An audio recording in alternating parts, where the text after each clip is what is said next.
Hello everyone, this is Sean 771986. I hope you're having a fantastic Tuesday, whatnot.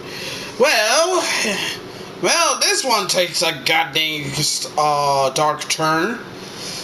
And honestly, this is not gonna end well where this person hoping for. Yes, as if the situation with Sweet Baby Inc. detected, and the whole line between developers and gamers hasn't gotten it wrong. You got one person from the BBC who has to come out with with the worst possible thing to say.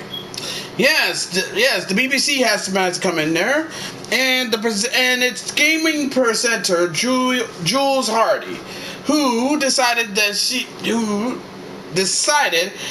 it's time to call for a final purge of ideological opponents from the media. I'm reading this to you right now and then give you my 2 cents on this one. Reading for Bounty in the Comics. BBC gaming presenter Jules Hardy calls for current Sweet Baby Inc. discourse to end with a final purge of ideological opponents from the media. Final purge. Okay, why do I feel like that's almost sound like the final solution? In the view of BBC gaming presenter Jules Hardy, the best way for the current discourse surrounding Sweet Baby Inc. to resolve itself would be with a final purge of those players who are critical of the general presence of diversity, equity, and inclusive-focused consultation companies within the video game industry. Hardy, perhaps known to the viewers of the government-funded British programming network for her having served as the host of 2021's Top Gear gaming show and 2017's The Gaming Show, shared her opinion on the aforementioned debate on March 22nd in response to a tweet from the narrative consulting company Black Girl Gamers. Retweeting a now-deleted post from user at Becky890374052, Jesus Christ, girl, in which they proposed the creation of a Steam curator page similar to Sweet Baby Inc. Detective Group, meant to inform customers of the games in which Black Girl Gamers have worked on. Black Girl Gamers, you want to defend Sweet Baby Inc. with all you could possible, wrote the user. Well, here is your page because you wanted to finish Sweet Baby Inc. when I know you both work together on projects that force DEI is nothing more than racism. Black Girl Gamers Marks, I said, we really got you pressed by just existing law. We never worked with Sweet Baby Inc. You all saw Black and consulting and decided that we are all work together. They then accused. Sounds like racism. We're not stopping, so have fun. Well, actually, no, it's not really racism. And also, why do you have to go to that point? Oh, right, because that's the only card they like to play. Taking notice of Black Girl Gamers' attempt at a public clapback, which is really not really much, it's just really though, Hardy would eventually retweet the company's post and ask her followers, can we agree that for round 2 of this Gamergate, it can be the final purge of these kinds of gamers? It's 2024, Hardy added. I've been arguing about this for decades. Can we have a last full detox of these dudes so we can get back to the positive gaming community we have been creating? Yeah, when it comes to y'all people and everything in the gaming industry, positivity doesn't fit in your goddamn vocabulary. As an aside, it should be noted that while there currently exists no public record of Black Girl Gamers and Sweet Baby Inc. having worked side by side on a given project, as noted by Becky, the former has stood in defense of the latter amidst the recent backlash.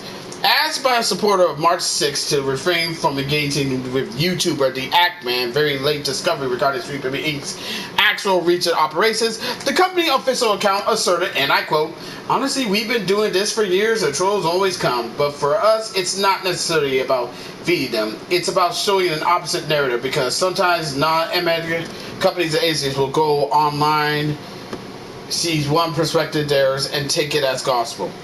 It's also in defense of Sweet Baby Inc., who work in a similar name to us, who do great work," it's added. "It's nice to see solidarity when being attacked online. It shows our audience who block too."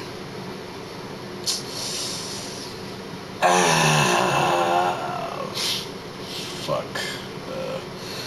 I don't know. Like I said, this is not really looking that bad. This is not really looking good. This is really not looking good. And also, the thing is that Jules trying to say that there should be a final purge of us of gamers. I mean, what you're trying to do is what she was pushing for is like getting rid of pretty much 99.9% of gamers who actually, the customers who actually buy games, just play games, and we're leaving only the 0.01% who don't really fuck with them, who don't really buy video games or don't fuck with companies. This whole fucking thing is really stupid, and I like how she along with many people like at Kotaku, Eurogamer, and all these other places, they're siding with Sweet Baby Inc. and try to shit on gamers, despite the fact that it was a Sweet Baby Inc. employee, Chris Kendrick, who threw the first punch, trying to organize a harassment campaign against Sweet Baby Inc. detective and Cabrutus. I don't know. It seems like they're more worried. It seems like they like to side with the bully instead of the victim, and paints the bully as the victim, while the victim, which is in this case us gamers, as the bullies. And they wonder why nobody takes these guys seriously, especially the fucking BBC. I mean, I'm getting tired of this shit. It really getting tired of this shit. And I'm just saying this right off the bat. If they think that getting rid of us gamers just so they can, because they don't like us accepting this DEI bullshit, they got another thing coming, because we're not leaving away. We're not backing down. They're hoping for us to back down, but it ain't gonna work. And it doesn't matter if they're gonna have fucking fucking government backing or the media or the Kotaku idiots on their side. We're not gonna. You can't just come into a fucking hobby where people have been enjoying with no problem, no drama, to an extent, and then try to change the hobby for you and you only. That's not how it works.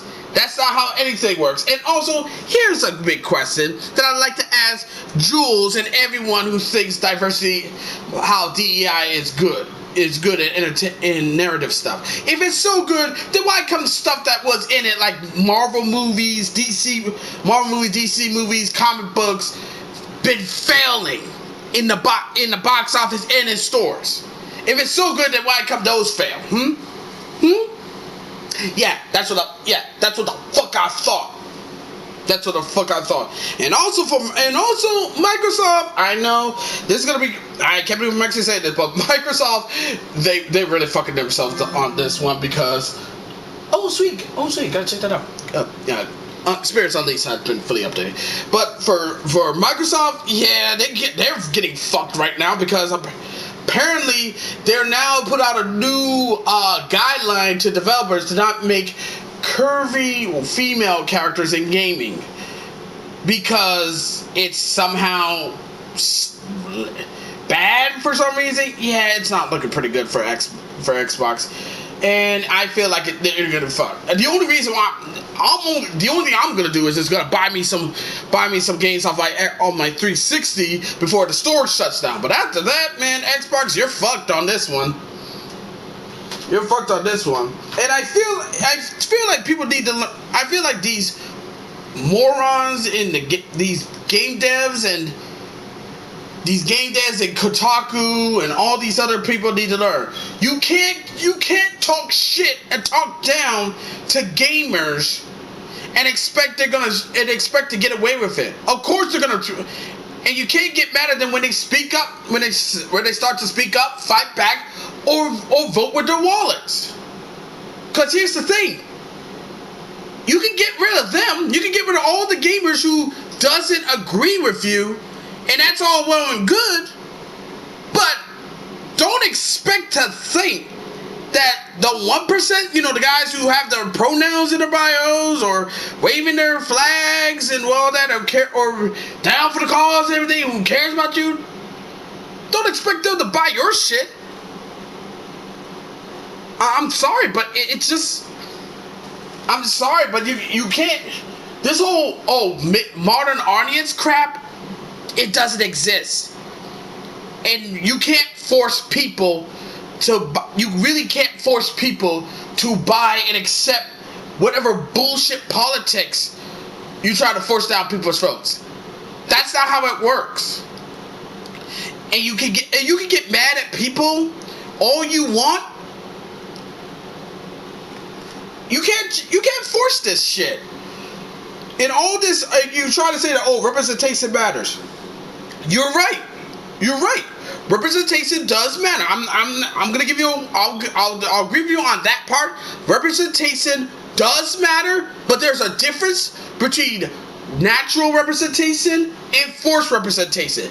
And what y'all doing, what Black Girls Gamers and Sweet Baby Inc. and all these other consultancy companies are doing is forced diversity. And that's not good. That's not how you run a business. That's not how you make a fucking story.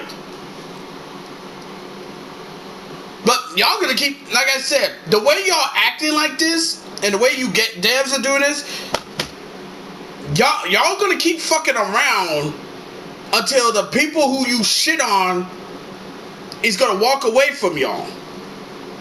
And if that happens, I'm saying this right off the bat. If that were to happen, and those so-called and the gamers that you want, that think the same thing like you, doesn't buy the games, that they don't practice what they don't defend you or don't side with you or don't buy the games you want, then you're gonna look real stupid. It's always nice, it's always nice that you can talk shit behind a X account or an article, sitting in a cushy ass job with a nice pay. But what happens if the people who you shit on don't pay your bill, decided to not pay your lifestyle, doesn't want to spend money on people like you, who does nothing but shit on them day and fucking night? Then what you gonna say? And I bet you're gonna crawl back and try to ask for their forgiveness and everything. And we're gonna say no. You wanna know why? I'll tell you why. Cause all y'all do is nothing but shit on us every single chance y'all get. Every single chance, every single day, every single night, every single week, every single month, every single holiday, every single year. You do the exact same thing every freaking time when we get a little bit complaint. And you act like, y'all should just accept this. No, we don't. There's a reason why the term, the customer is always right. Sometimes the customer can't be wrong, in which point you can say, the customer is wrong, bitch. But still, you can't be doing this. That can say to also comic book fans who don't want to buy comics that fill with identity politics. But the problem with people like y'all is this. All y'all care about is fucking identity politics. All you care about is race, gender, sexual orientation. You're more, instead of you worrying about trying to create a character that people can actually love and get behind, or try to get to know each other, you have to create characters that have to check off a fucking checklist. That's not how you create a character. That's not how that works. That's not how anything works. You can't group people based on their skin color. You can't pair up people to write. You can't pair up people with characters to write characters based on the same skin color as them, based on the same gender as them, based on the same sexual orientation as them.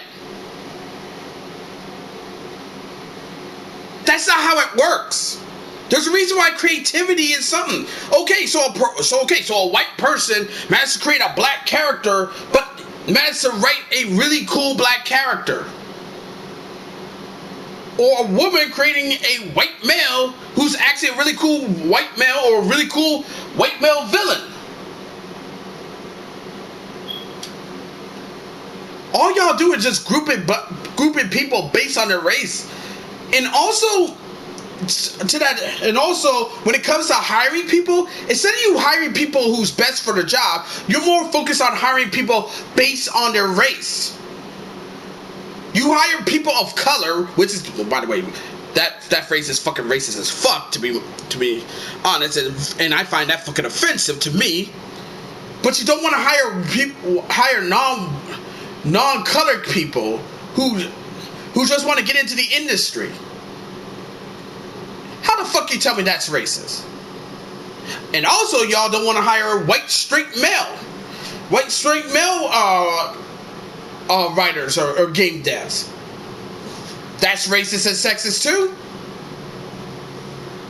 Like I said, this whole identity bullshit is fucking stupid, and it really needs to fucking stop. But I know y'all won't. I know you won't. Oh, y'all gonna try to defend this shit to y'all fucking dying breaths. Here's the thing. It's not 2014 anymore. People are getting wise now. And if you fucking think that the tactics y'all did in 2014 is gonna work in 2024, then you're pretty fucking stupid.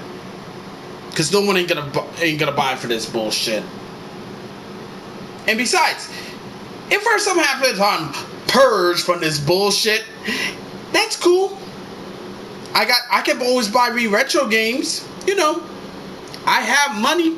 I can do whatever the fuck I want. If I want to buy me a retro game back in the 90s, I can do that. Early 2000s, I can do that. You can't take that away from me. But yeah, just want to put that out there. But let me know what y'all think, okay? As always, be sure to leave a comment, like this video, subscribe to this channel, click the notification bell so don't miss an update, share with friends, share with neighbors, share with others, and that's about it. Until next time, this is Sean 007-1986 signing off. Thank you for watching this video, really means a lot, and I'll see you in the next one. Catch you later. Bye-bye. Final solution, or final purge. Yeah, right. I'll believe that shit when I see it. And I'm just saying this right off the bat. All this because one dumbass employee at Sweet Baby Inc. tried to start a harassment campaign against a Brazilian Steam user. What the fuck?